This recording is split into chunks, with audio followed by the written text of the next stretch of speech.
Es un fenómeno psicológico complejo, también en la víctima. ¿Sí? Por supuesto. Hay, ¿cómo se llama? Hay un quiebre moral, ¿sí? Derivado de la necesidad, de la ruptura de los vínculos familiares, del engaño, de la satisfacción de necesidades, y de eso se abusa. Ahora, me decía hace un momento que la sociedad de la que vienen, cuando llegan a regresar, la repudia, en vez de que haya un sistema de protección, de de reintegración. protección y de readaptación. Los testimonios que hemos oído de aquellas víctimas que logran ser rescatadas y que logran regresar a sus comunidades es enfrentar nuevamente esta visión, esta cultura machista que estigmatiza a la mujer, que la señala. ¿Y si es un niño? Igualmente. Ese enorme rechazo a aquella persona sin entender que ese abuso sexual, esa vida de tragedia que vivió, no es inherente a él. Hay un rechazo. El testimonio que oímos recientemente en un seminario en Tabasco, en el cual una niña regresa a la comunidad y es señalada porque estuvo en prostitución. Y es rechazada a tal punto que esta niña empieza a dar testimonio, estaba mejor allá, donde no me lastimaban los que me conocen y me quieren. Qué horror. Entonces, la fractura, esa cultura machista que estigmatiza a la mujer, que no reconoce esta situación de vulnerabilidad, y por otra parte, que hace evidente que el Estado, el gobierno, no tiene sistemas de, no solo de protección, de reintegración social, de recuperación de esta fractura psicológica, biológica, social brutal. Ahí tenemos una enorme carencia. No hemos podido desarrollar sistemas de reintegración social. Es una gran palabra del ámbito social que no se ha llenado más que de declaraciones vacías. Yo ya di la punta que yo tomaría primero, es como un hilo. Para mí, por mi formación, por mi experiencia, es el sistema educativo vinculado al sistema de salud que asume la responsabilidad del niño. Pero, ¿cuál es la otra punta? El narcotráfico. Bueno, obviamente está vinculado porque uno de los instrumentos con los cuales se engancha, se vulnera, son las drogas. Las drogas son un elemento, y hablo de las drogas también, las ilícitas. Es un instrumento muy seguro, con que le den un día droga, al tercer día no y nuevamente esta negación. El consumo de las drogas ilícitas está asociado al consumo de las drogas lícitas, alcohol y tabaco. Nuevamente esta ruptura de que no se piensa en el alcohol como un instrumento que vulnera, fractura y fragiliza a los jóvenes y los niños. Muy bien. Obviamente, entonces en ese sentido tenemos que hacer la liga entre las adicciones o el tráfico de drogas, el tráfico de armas y el tráfico de la agentes. población, digamos, yo he hablado con directores de establecimientos encargados de sanar o rehabilitar a personas adictas a la droga. Y siempre eso han dicho, tiene que quitársele todo. Por la ley de los alcoholismo se vuelve la droga. Así es. Pasan de la clínica de la droga a Alcohólicos Anónimos. Ahora, un testimonio es que el número de establecimientos públicos y privados, ¿sí?, que existen en México para la inmensa amplitud del problema es ridículo, es irrisorio. No tendría que haber una gran extensión de este tipo de tratamientos, de clínicas, utilizar los medios de información, una vea red.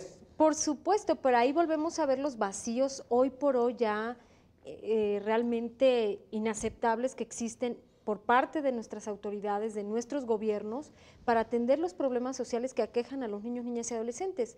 No solamente en el ámbito de las adicciones, sino también no existe un solo programa de atención federal e integral para víctimas de explotación sexual. ¿Y los hay locales? Locales hay algunas experiencias más vinculadas a las organizaciones de la sociedad civil, algunos con apoyos de los estados, pero todavía cuestiones muy incipientes. ¿Y la fundación que tú coordinas tiene recursos? Así ¿Quién es. la sostiene? Este movimiento a nivel mundial, que es SECPAD, que se encuentra que se encuentra prácticamente en todo el mundo, efectivamente este año, finales del año pasado, realizamos el tercer Congreso Mundial contra la Explotación Sexual Comercial aquí en América, en Brasil, justamente para poder poner al servicio de todos los gobiernos las buenas prácticas. Y en Brasil en particular hay muy buenas prácticas. SECPAD es promotor del Código de Conducta en el sector empresarial del turismo. México, lamentablemente, sí tenemos algunas experiencias en Cancún, por ejemplo, pero han sido muy acotadas. Necesitamos que el sector turístico, que el sector empresarial privado esencial de la normatividad turística. Debe de participar activamente. Si el turismo, como tarea de Estado, es promocional, pues esa la hacen mejor los particulares, como en Europa. La regulación del turismo tiene que entender eso como normativa. Así es. Sí. Tendría que hacerse también en el caso de las capacitaciones a su personal para evitar que también esto filtre o se penetre en estos espacios de turismo que tenemos maravillosos en nuestro país, pero que hoy por hoy son reconocidos a nivel mundial como un paraíso. Así es, como un paraíso para poder tener encuentros sexuales con niños, niñas y adolescentes. ¿Qué otras buenas prácticas que usted haya oído o que haya conocido? Tenemos, por otra parte, que trabajar muy intensamente con el sector educativo en términos que los jóvenes tengan habilidades para identificar los elementos que lo hacen vulnerable. Y de ellos mismos. De ellos mismos. Claro. Si ven que un compañero, nuevamente, no asiste, que un compañero vive violencia, tenemos que darles esos elementos y tenemos que capacitar a todos los estudiantes del sistema educativo medio superior, estos jóvenes que están en los CONALEPs y CETIS, dotarlos de habilidades e instrumentos. Fíjese, qué curioso. Estudiantes de educación superior me han dicho, pues, he hecho conferencias, y eso ha cambiado para bien, que la tolerancia o permisibilidad en materia de ausentismo a clase es cortísimo. Si a los 3 veces faltan a la clase y en la universidad, para afuera. ¿Cómo es posible que tratándose de niños y adolescentes no haya una verdadera luz roja, una alarma que suene el día que el niño va a la escuela? Y no solamente por falta, también su actitud dentro de la escuela es fácilmente detectable que está pasando algo. Yo creo que ahí la escuela sí tiene que tomar un papel mucho más protagónico, involucrarse más. Otro tipo de escuela, escuelas de tiempo completo, escuelas con alimentación, escuelas con trabajo social, escuelas con psicólogos, escuelas con actividades complementarias. Y trabajar con los niños, niñas y adolescentes para que ellos sean protagonistas de la prevención también. Ser una ciudadanía temprana, en eso tenemos que trabajar. Y para eso hay que dotar de instrumentos para que la escuela le dé estas habilidades a estos jóvenes, que puedan, por una parte, generar... Con la crisis del sistema educativo mexicano, es que todos juntos... Jóvenes y niños, tenemos que empezar desde la educación preescolar. Tenemos que empezar lo más temprano, dotando de habilidades, y tenemos que dotarlos de habilidades. Entonces, la escuela, este círculo de protección, tiene que asumir que hoy en nuestro país existe una complejidad social que tiene nombres como explotación sexual, explotación laboral, tráfico de personas, pornografía, prostitución, trata de niños y niñas. La complejidad es mayor y la escuela tiene que ser un sistema de protección que permita realmente dotar a estos jóvenes de capacidades de identificar, de indignarse, también de ser solidarios y poder trabajar. Son valores. Claro. Esa es la educación democrática. Son valores ciudadanos. No son cursillos de educación cívica. Claro, no hay democracia sin derechos humanos. Es en valores, en derechos humanos, y que en solidaridad. Y que los jóvenes tengan la causa de los derechos humanos. Tenemos que lograr que esta generación... ¿Ciudadanía precoz la llamas? Temprana. Ciudadanía temprana. Es muy hermosa expresión. Y eso se trabaja... Porque la tardía en México está muy mal. Es demasiado tarde. Y en ese sentido creo que el sistema escolar tiene mucho todavía que dar y enfrentar que la ciudadanía se construye, se va dando. No es un asunto que se da por la edad, de 18 años. Exactamente, hay que trabajar en eso. Es una actitud frente a la vida. Que se construye. Es una actitud frente a la vida. Y es una obligación del Estado, que tiene que garantizar esa construcción. Entonces, tenemos por otra parte que trabajar con los empleadores. Los empresarios tienen que sumarse a estas causas. No basta la actitud de solamente de donar, sino tienen que hablar con sus trabajadores para que sus establecimientos no se tolere la violación de los derechos humanos. ¿Pero qué haces con un patrón que le encuentras que un niño de 8 o 10 años, una niña está trabajando? En los prolegómenos de la Revolución Mexicana, en el programa del Partido Liberal de 1906 de Ricardo Flores Magón, por primera vez en el mundo se prohibió el trabajo de los menores de 14 años. ¿Sí? Luego la Constitución, la Ley Federal del Trabajo. Más avanzados son las leyes, parece, y más retrógradas son las autoridades, y más irresponsables son los empleadores. Así es. El trabajo en sí mismo no es perjudicial. Creo que la explotación del trabajo y llevarlo al extremo a los niños puede ser un Se refería al trabajo de entonces. Riesgo. Había peonazgo. Claro. En las fábricas. Claro, donde no se proveen las condiciones importantes. Hay que reglamentar para que los niños puedan ir a la escuela, permanezcan en la escuela. Yo tendría mis matices respecto al trabajo infantil, muchos matices. El trabajo escolarizado, sí.